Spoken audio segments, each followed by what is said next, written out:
Deus salve o oratório, oh Deus salve o oratório, onde Deus fez a morada, oi, ai meu Deus, onde Deus fez a morada, oi, ai. Baltazar Fernandes, quando tinha seus 70 anos, resolveu parar com as bandeiras, com as andanças aí pelo Brasil todo, que ele andava pelo Rio Grande do Sul, ele andava pelo Paraguai. Ele resolveu parar com tudo e fundar uma cidade. Sorocaba foi fundada intencionalmente. Então, quando ele começa a pensar numa cidade, numa vila, ele pensa exatamente nas necessidades dessa vila. A vida religiosa estava no centro de tudo isso. Portanto, o atendimento religioso era crucial. E a formação escolar. E para que ele possa dar esses elementos ao novo povoado, ele então faz um acerto com a ordem beneditina. Que eles venham para Sorocaba, aqui criem um mosteiro. Que era um atendimento religioso, mas era ao mesmo tempo escola, que também era ao mesmo tempo hospital, porque os padres que cuidavam também da saúde.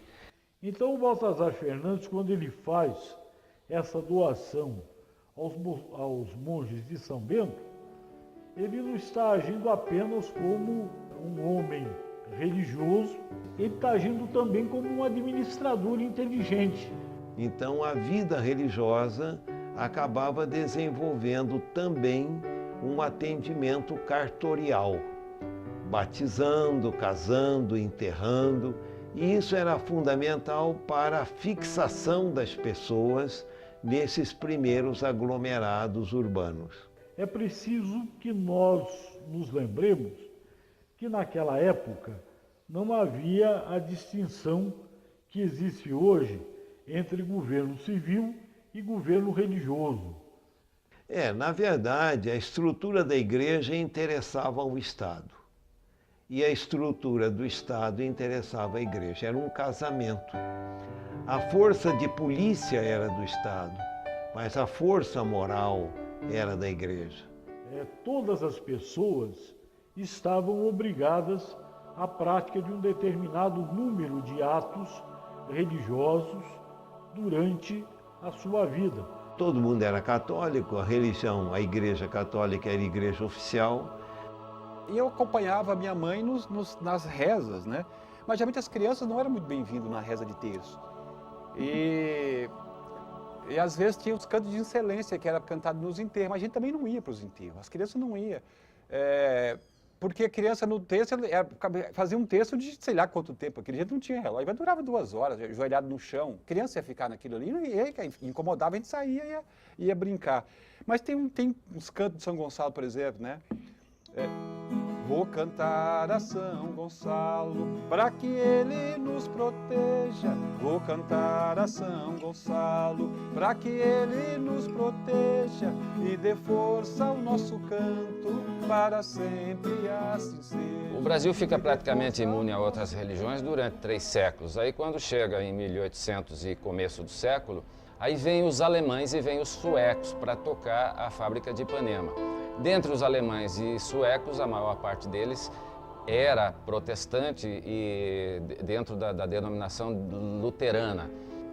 A criação da Igreja Presbiteriana de Sorocaba é um acontecimento importante, não apenas em termos da cidade, mas em termos também daquela denominação evangélica, porque a partir de Sorocaba se faz a difusão do presbiterianismo numa série de cidades da região. Esse meu bisavô, José Carlos de Campos, ele é dessa época, ele é um implantador do protestantismo, né? E isso marcou a vida desse meu bisavô. Ele foi um dos primeiros sorocabanos a abraçar a nova fé, isso em 1865. E a partir daí foi um dos organizadores e a família foi um dos pilares de sustentação do protestantismo em Sorocaba. Antigamente não existia médico, haviam poucos médicos e muitos distantes e caro, e também até poucos padres. Então todo o atendimento médico era feito através das benzedeiras, dos chás, das ervas, das simpatias. A dona Quintina morava na frente da minha casa, ela abençoava todos os nossos irmãos. Qualquer doença que a gente tinha, minha mãe atravessava a rua e levava para a dona Quintina. Purificando a casa, as pessoas, trazendo conforto, trazendo alento, trazendo principalmente o remédio. Remédio feito através das ervas, herança indígena, herança africana, herança portuguesa, que ainda hoje se faz presente. Eu nasci, todos os 7 irmãos nasceram em casa. E era uma coisa muito engraçada, que você vai crescendo e você vai percebendo os movimentos, né? Mãe barriguda, de repente aparece um irmãozinho. Mãe, de onde eu vim? De onde o irmão veio? Ah, você pergunta para a parteira, ela que sabe. Aí você pergunta para a parteira, ela falava, olha, você nasceu num pé de piqui, você nasceu num pé de bananeira, nasceu num buraco de tatu, né? E aí, depois de mim, nasceram 3. E eu percebi que os irmãos que nasceram, a parteira chegava com um simulador de bebê embaixo da capa. Vinha com a capa, trazia um simulador, era um pano enrolado, entrava para o quarto da minha mãe, fazia o parto e saía sem aquilo, né? Para quando a gente perguntasse para a mãe de onde eu vinha, ela falava, pergunta para a parteira. Porque aí era a prova. E aí a parteira dizia, não, realmente eu trouxe o bebê de fora, fui dentro do quarto, né? Quer dizer, fazia o parto, desfazia aquilo, escondia aquele pano e saía lá sem aquilo. E aparecia o moleque lá dentro do quarto, né? Com a mãe. Então era a forma de convencer a gente que é a parteira que achava fora dali, para não falar desses casos, que eram nossos, não falar de imagina, de parto, de nascimento, de concepção. Isso era uma coisa. E eu fiz uma música chamada Vestido de Chita, que é para fazer homenagem a essas parteiras, essas pessoas que, por mais que o mundo evolua tecnologicamente falando, e até em conceitos, em filosofias, elas continuam lá fincadas nas suas raízes e com seus valores. Então chama Vestido de Chita.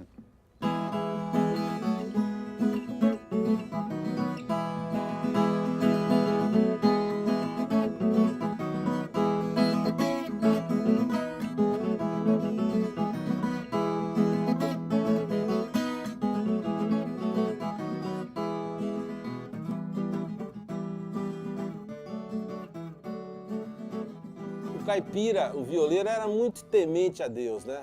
Sempre andava com uma imagem de Nossa Senhora, de Bom Jesus do Iguape, de Bom Jesus do Pirapora, que eram as 3 romarias mais conhecidas que o caipira tinha que ir anualmente. Ele tinha que ir para Bom Jesus de Iguape, para Bom Jesus de Pirapora e não podia deixar de ir para a Romaria de Aparecida, né? E essa religiosidade popular, ela é feita através de crendices, através de costumes, que vai, de certa forma não, muito acentuadamente, regrar toda a vida da pessoa, desde o parto, nascimento. Queria casar, procurar bezedeira, né? Queria que o boi se curasse a bezedeira. Mas a presença desses rezadores, desses benzedores, dessas mulheres e homens que atuavam dando um apoio espiritual até esse isolamento, foi muito grande, foi muito marcante e existe e até hoje ainda se faz presente. Caminhei aquela cruz no caminho, já contei tudo certinho, a história do Pai João.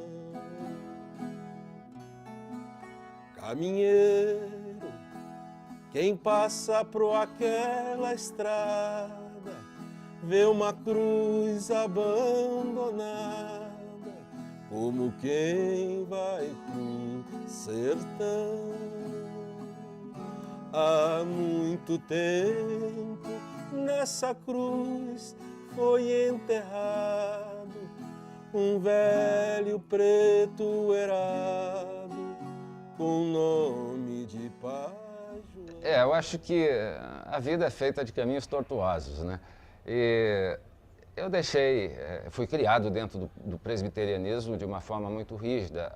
A minha família, toda ela, 99% são protestantes e tal.